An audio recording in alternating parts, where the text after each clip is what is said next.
Hey, good morning, everybody. Hopefully, this doesn't get interrupted or anything. But yeah, this is part two to what I said earlier, what I was talking about earlier about broken Matt Hardy coming to WWE. But will it? But is it too late? And will it work? Basically, kind of trying to answer a topical question that both OTR Central and Dalyxman put out there. And I ended the video quickly because my family, my mom had come home from work, and basically when it comes to family you gotta put them first before anything else. So yeah. I had to kind of stop there, if you know what I mean. um oh, here we go. So like I said, I had to stop there to kind of, you know, not let any interruptions occur because she had a lot to get off her chest, so I listened. And you know how it is with family when they've had a long day at work or school. The one thing they want the most is not to get online or anything, but to have people listen to the problems and have listen to them vent about the frustrations on things and stuff like that. But with that said, as I was saying at the end, as I was saying in the first video, as I was saying towards the end, and you can check out the first video down below. But basically, what I was saying is that the whole broken woken gimmick is apparently now going to be coming into WWE, with Matt. And it's going to be very interesting on how they work this gimmick, work this angle. One thing I said in part one was that they can kind of hybrid it a little bit, kind of put a blend of kayfabe realism with the fantasy, with realism, kind of like the kayfabe, kind of kayfabe it to where it's like real. It's you know, kind of kayfabe, like when Matt does his promos, and hopefully the deal they've made will allow him to have that creative freedom to with his promos to be the Matt Hardy, the broken Matt that fans know, to where in those promos he'll be able to kind of tear back the curtain a little bit and expose what's really going on from a story standpoint. And you can kind of mix in that realism, the kayfabing, if you will, with with sort of the fantasyness, the unpredictability, the like complete WTFness of the broken woken universe that Matt has created. You can blend that in because, like I said in the first video, let's say he gets into a program with Triple H down the line, him and his brother get into a program with Triple H and Stephanie, and maybe you bring Reby Hardy in as to be the only one that can finally give Stephanie her comeuppance. You can have Hardy do some kind of promo where he calls Hunter the Levesque. He calls him by his real name of the Hunter of the Levesque, or the something to where it's kind of very broken woken Matt Hardy-ish, promo, sayings and promo-ish, where he's like, he says something to Triple H, calls him Levesque of the Hunters, is now the prey and not the predator, and is now the hunted and not the hunter. Because and he could throw in some kind of you know scenario like because he is under the spell of the witch that's known as McMahon, of the warlocks and witches that are known as McMahons, or McMahons as they call it, and that could allude to Stephanie, maybe Vince. So throw that in there a little bit, and that kind of, like I said, blends in that kayfabe realism with the fantasyness, because then it wouldn't take, because from Stephanie and Triple H's point of view, they would know exactly who Matt is talking about when he says the witch of the McMahons, the witch. When he would say Hunter's under the spell of the witch of the McMahons ends and all that. So, if that can work, if that could be worked out in a sense that would be entertaining, I think it would be beneficial for both parties. like I said at the end of part one, Jeff is on leave right now because of an injury, and he's going to be back probably by WrestleMania. And it's already reported he's going to be part of this as Brother Nero, or at least we think he's going to be Brother Nero in this incarnation. Um, so if that's the case, how does Nero fit into this? And I think honestly, it's going to fit in. I think Nero is going to fit in perfectly. Um, I think Nero is going to fit in perfectly because um, what you're going to have with Jeff's participation is his unpredictability. He likes to be a daredevil and everything. So I think what they'll do is they'll try to play off, maybe Broken Matt, limiting Brother Nero of his high flying, just like he did in the Impact, but to only use it to in case of an emergency, or to use it when called for. And let's say a scenario where they're in a feud or rivalry with Hunter and whoever he gets associated with him, or let's say Wyatt and whoever's associated with him, or Sheamus and Cesaro the Bar. Those could be moments where you can say, Brother Nero, I grant you permission to dispose of this trash, stuff like or something like that. So it'll be interesting. Exactly, it'll be kind of. I think it's going to be intriguing on how they interpretate Brother Nero, Jeff Hardy's Brother Nero persona, into the woken broken gimmick here in WWE. Um, as far as possibly us seeing the kind of matches we saw in TNA, the kind of like out there, outlandish matches we saw in WWE, you can't tell me WWE didn't take notice. The creative did not take notice because House of Horror between Randy and Bray, the the fight on the Wyatt compound between New Day and the Wyatt family. You cannot tell me they did not pay attention to what was going on, and they tried to reincorporate that uh, into their own brand, into their own showcase, and it just didn't work. As well as what we had um, with the broken stuff. I mean, they tried. We'll give them credit. They tried, but it just didn't work. But now that you but now that Matt seemingly has control of the gimmick, and obviously we know there was agreement behind the scenes that soon as he and Jeff came in, that whenever they were able to finally incorporate this gimmick into WWE, that Matt would have some creative say, and not just maybe his promos, which he and Jeff would be able to do on their own, but he would have some creative say in maybe what kind of matches we would have. Now, Dalyxman pointed out that there is a possibility that we may not get as may not get as outlandish.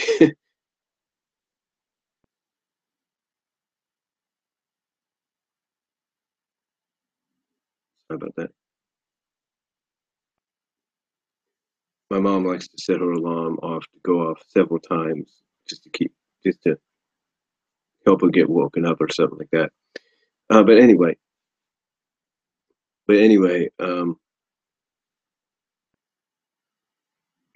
Lex man basically pointed out that we may not see um, that the one thing that may be different is we may not get as outlandish of matches that we did with the broken gimmick in Impact Wrestling.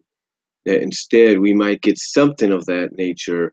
Sorry for the lag there, but we may get something of that nature, but more along the lines of this, but more along the lines of basically saying you'll get something similar, but not as what you saw in TNA or in Impact Wrestling. Because one thing that the Lex Man brought up was the fact that in Impact Wrestling, when you had Final Deletion, you had Delete or Decay, Delete or Decay. When you had Tag Team Apocalypto, you had all these scenarios going on in Impact Wrestling that all these different kind of match types when it came to the broken gimmick, that basically, basically, you had certain people or wrestlers or characters get killed or supposedly killed off in a sense, or temporarily killed off or whatever, and it and that these characters should have remained dead or something like that, and they didn't. You know, that like in Tag Team Apocalypto, they had Decay snap the neck of one of the tag teams that were invited by the Hardys, and you hear this one tag team that's known for, I guess, wrestling in CWF in Mid Atlantic, in the NWAC CWF in Mid Atlantic. Um, well, you basically hear that tag team say, your boy dead. He dead. Yeah, you boy dead.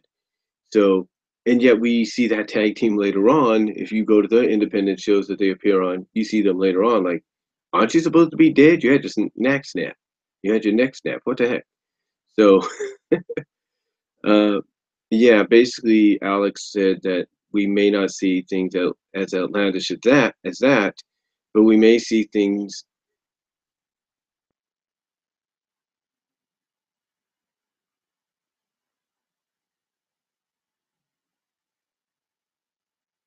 that we may see things kind of, like I said, not as outlandish as that, but more subdued in a sense. And I think Matt, being a father, he and Rebby and Jeff, they know this. Them being parents, they know that WWE is a publicly traded company, is more family oriented, with with the exception of a few occasions here and there. Again, like I said, they're more family oriented. So whatever they come up with has to not be as outlandish as what they had in Impact Wrestling. For example, I don't think they're going to allow King Maximus, Maxwell, Matt's son, to be portrayed as an in-ring competitor.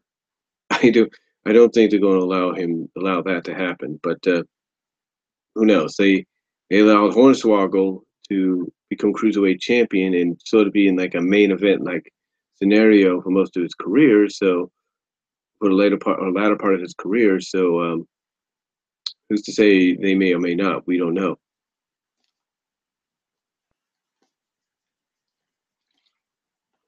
But the point I'm getting at is when the point I'm getting at is when you look at what they gave us in Impact Wrestling when they were there to what they could give us here, I'm looking more along the lines of sort of a blending of what WWE attempted with the compound deal, the Wyatt compound, and the House of Horror. And I see a blending of those elements with the elements we saw with Final Deletion, Delete or Decay, a and Total and Tag Team Apocalypto. That I see that. With Final Deletion, Deletion 2, Delete or Decay, a Tag Team Apocalypto, I see them um, blending those elements from there in with elements from what WWE tried to do when it comes to the Broken Hardys or the Woken Hardys, as they're going to be known, I guess.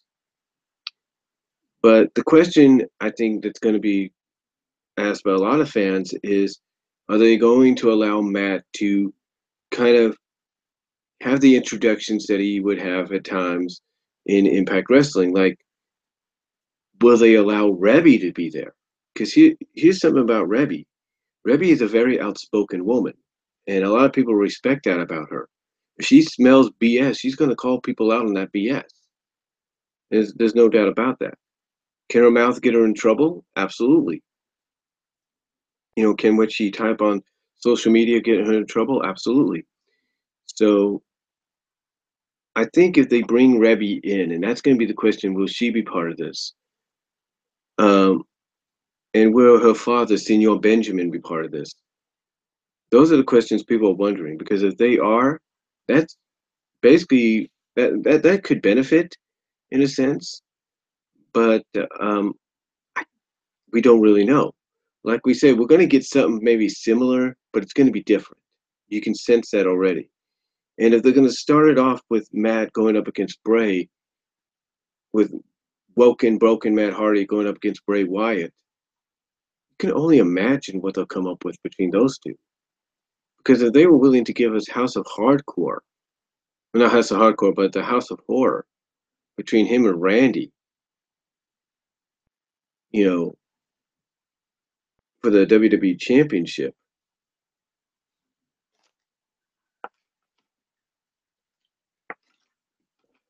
you know, can you only imagine what kind of elaboration they'll come up with when it comes to both Matt and Bray? Because some people might say that despite the fact that they were in separate companies when when these personas debuted at the time, at that time, they're very similar in a sense, when not just it comes to characteristics to, but it also comes to whatever kind of match you can think of putting them in. And you can only imagine, like I said, what they'd be willing to do in a program between Matt Hardy and Bray Wyatt. I mean, Randy Orton obviously was okay with going as far as they did between him and Bray earlier this year, so you can only imagine exactly how far they will go um, when it comes to this gimmick, when it comes to this rivalry. Like, just the promos alone, I think, are going to be good. I mean, like I said earlier, you could see a blending of the kayfabe realism with the fantasy, and you could have Matt as his woken, broken self come out and call out Bray by his real name, saying something that he went to some kind of occult, some kind of witches, some kind of occult that cast a spell on him and that made him who he is, or he can call him out by saying Sister Abigail is everything you said she was, but when you knew her as Wyndham Rotundo, eh, Endo, aka Husky Harris, and she cast a spell on you.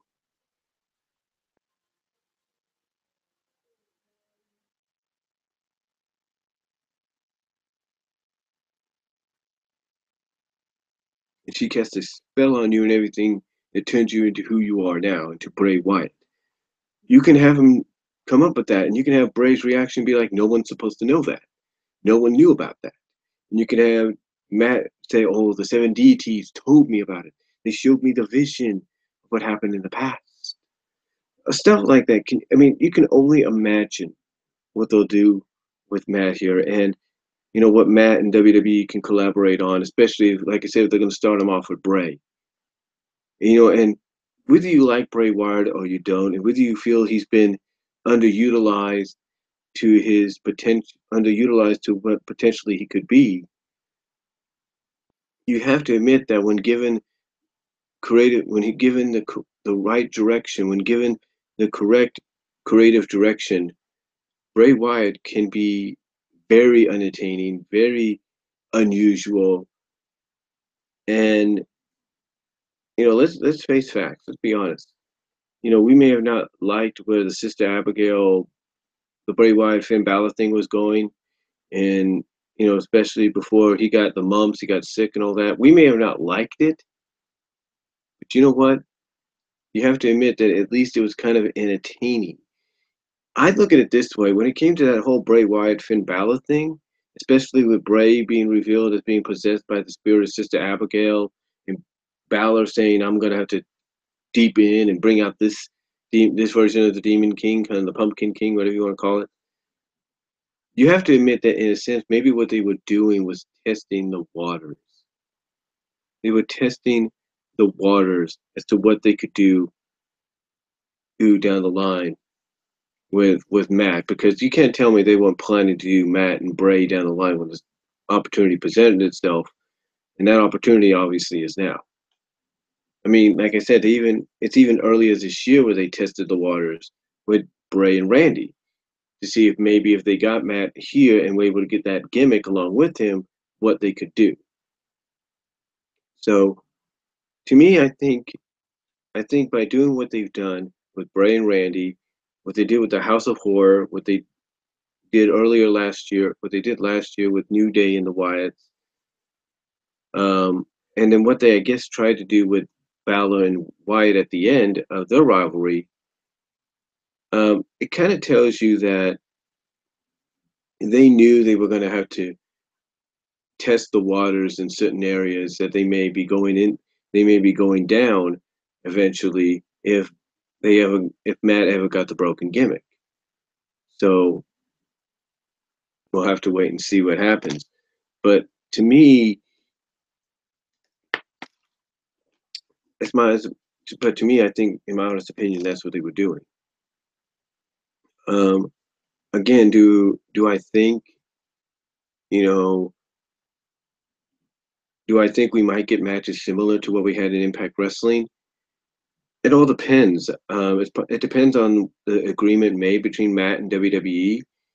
Because WWE, let's be honest, they were almost automatically ready to, go from the start when they got the Hardys back. But then all the legal issues started between Anthem and the Hardys, and it's like, well, we can't do this now, but we can hint that it's there.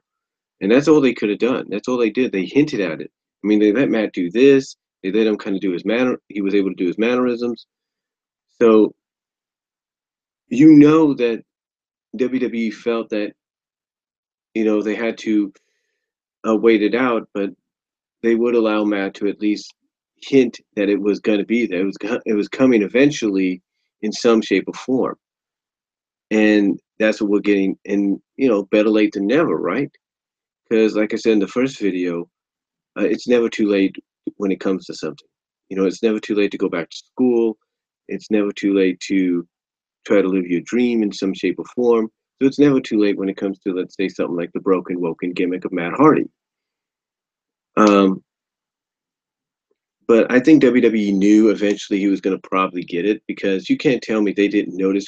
I mean, WWE is more experienced in wrestling than I think anybody, even Anthem, and I think they noticed what was going to happen. And whether you like the uh, the legal situations or you don't, you got to admit they have a more experienced legal team that saw what was going to happen, saw the cracks that were going to happen, and then eventually Matt was going to probably get the gimmick, and that's what's happening. That's what's occurring.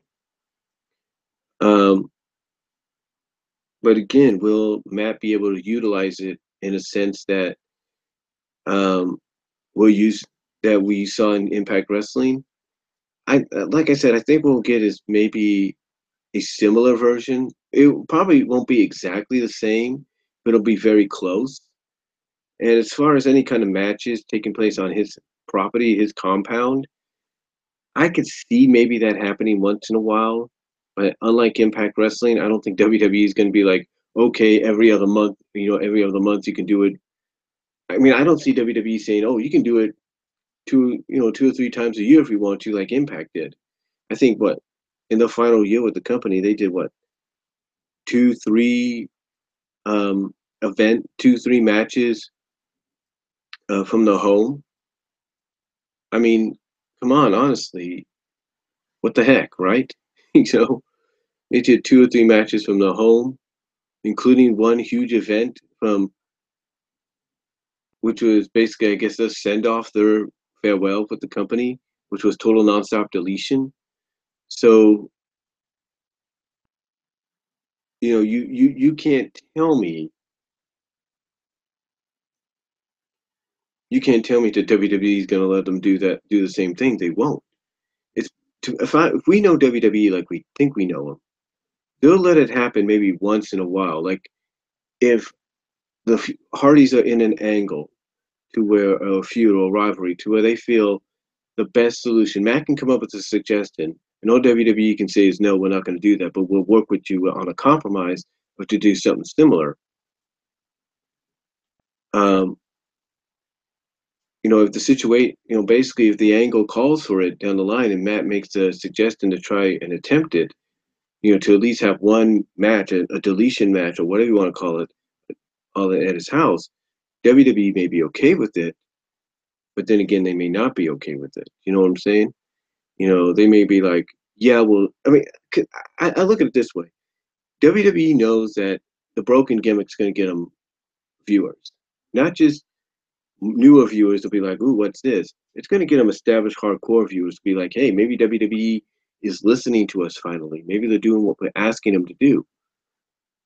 So WWE, I think, will let it happen, but it'll probably once in a while. Like maybe you'll probably get it like twice a year, but it'll be like one time maybe in the spring, and then the second time maybe in the winter, and that's it, or in the fall, and that's it. I could see them doing that. I could see maybe after WrestleMania, Extreme Rules, whoever has that, whether it's SmackDown or Raw, whatever brand has that. If Raw has it and the Hardys are still part of Raw, I can see Extreme Rules being the perfect event for something like that to occur. And I could see something like No Mercy later on in the year, in September, October, whatever that might be, being the other best opportunity for them to do another one.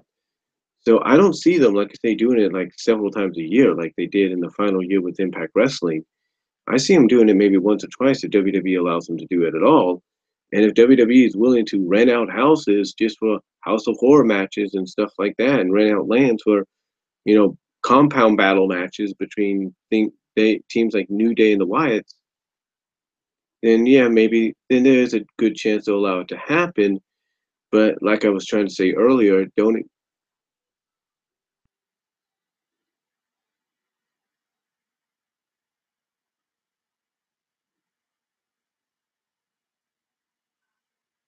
but like I was saying earlier, don't expect as much outlandish. Don't expect the same outlandish matches you got when they were in Impact. Expect something similar. Expect maybe, like I said, a blend, a hybrid of what WWE's attempted and what the Hardys did in Impact Wrestling. Expect a hybrid of that. And you know what? You might be surprised about what you get.